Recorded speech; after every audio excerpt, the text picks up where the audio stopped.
ఇండస్ట్రీలో ఎలా ఉంటుంది సార్, మా జర్నలిస్టులు అందరూ ఎక్కడికైనా వెళ్తుంటే, హైదరాబాద్ రోడ్ల మీద వెళ్తుంటే, ఇది రాజశేఖర్ గారి ఇల్లు ఒకప్పుడు, మళ్ళీ 4 సందులు తిరగగానే ఇది కూడా రాజశేఖర్ గారి ఇల్లే ఒకప్పుడు, ఇప్పుడు అమ్మేశారు. అది తెలిసిపోయింది ఆ సెటప్. కానీ ఒకప్పుడు బాగా ఎక్కడ చూసినా ఇది రాజశేఖర్ గారిది, ఇది రాజశేఖర్ గారిది అనేవాళ్ళు.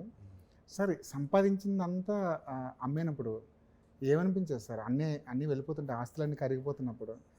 ఒకప్పుడు బాగా సంపాదించారు కదా సార్. అప్పుడే మన రిటైర్మెంట్ లేదు, మన continuous hard working, continuous work చేస్తే డబ్బు వస్తుంది. కొన్ని విషయాలు మా మంచితనమే ఎక్కువ డబ్బు పోగొట్టింది. బట్ ఇట్స్ ఓకే, మీరు అడిగారు కాబట్టి చెప్తున్నా. దానివల్ల బాధపడేది లేదు. బాధపడితే ఇలా ఉండలేము. అంటే జాగ్రత్తగా ఉంటే బాగుండేది.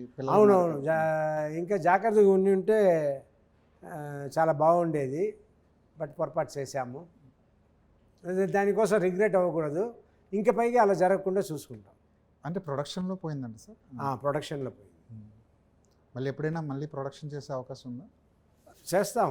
మంచి సబ్జెక్టు, కరెక్ట్ బడ్జెట్, అది మన we don't burn our fingers అన్నట్టు ఉంటే చేస్తాము.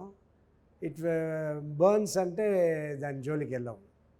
అంటే కొన్ని సినిమాలు తెలిసిపోతుంది, ఈ సినిమా వచ్చి బడ్జెట్ తక్కువ అవుతుంది, ఇది ఎంత అమ్మినా మనం పెట్టిన బడ్జెట్కి అమ్మేయవచ్చు, సో రాపోయినా పర్వాలేదు, వస్తే మంచి డబ్బు వస్తుంది అన్నట్టు సినిమాలు ఉన్నప్పుడు చేస్తాం.